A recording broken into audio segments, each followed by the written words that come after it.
یہ میری خوش قسمتی کہ میں حضور کا امت ہوں، ساری زندگی اس کا شکریہ ادا کرتا رہوں تو حق شکر ادا نہیں۔ ہم حضور کے امتی، نبی انتظار کرتے رہے، نبی منتظر رہے۔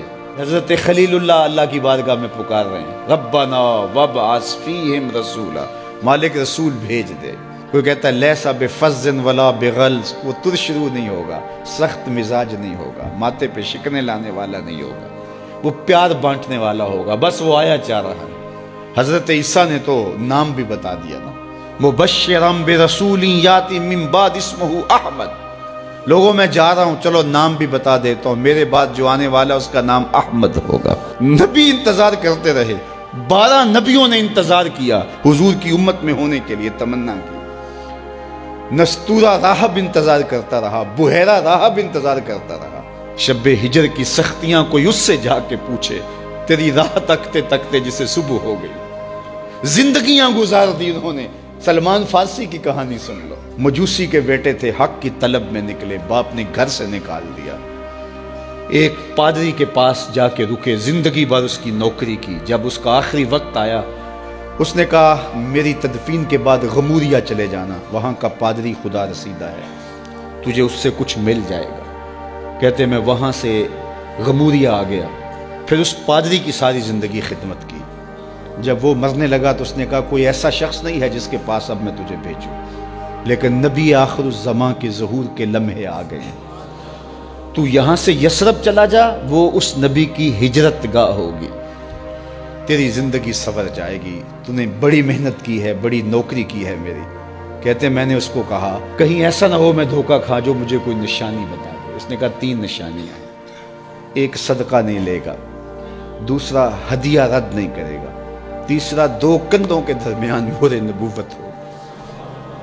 کہتے ہیں میں نے اس کی تدفین کی، یثرب کی جانب جاتے ہوئے ایک قافلے میں شامل ہو گیا، انہوں نے مجھے پکڑ کے اپنا غلام بنا لیا، لیکن میرے پہ مہربانی یہ کی کہ مجھے بیچا جا کے مدینے میں۔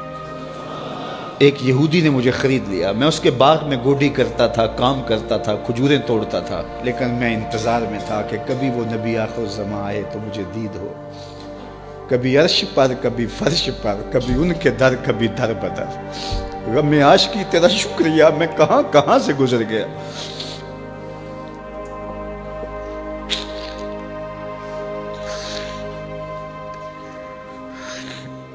کہتے ہیں ایک دن میں اپنے باغ میں کھجوریں توڑ رہا تھا کہ ہواؤں میں مستی پیدا ہو گئی اور ہر سمت سے طلع البدر علینا کی صدائیں گونجنے لگیں۔ میں سمجھ گیا کہ وہ لمحے آ گئے، میں نے چھلانگ لگا دی اور دوڑ پڑا۔ میرے آقا نے سمجھا شاید غلام بھاگ گیا، اس نے دوڑ کے مجھے پکڑ لیا۔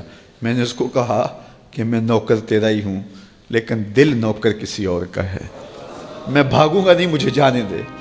میں کچھ کھجوریں لے گیا تھا صدقے کی نیت سے، جا کے حضور کو پیش کی۔ آقا کریم نے فرمایا ہم نبی صدقہ نہیں لیتے۔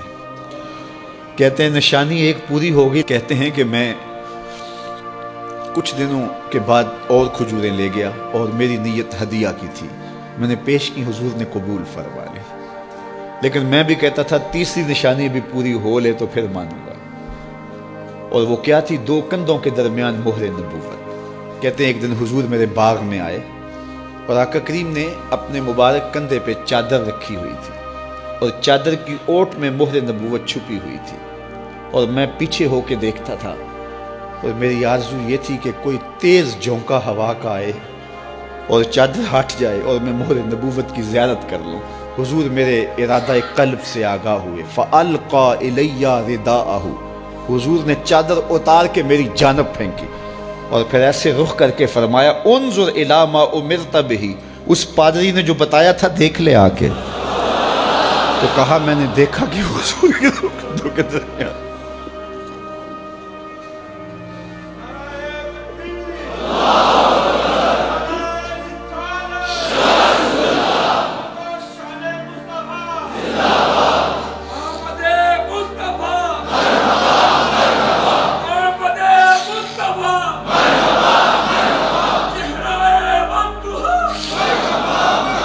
شب ہجر کی سختیاں کوئی اس سے جا کے پوچھے، تیری راہ تکتے تکتے جسے صبح ہو گئی۔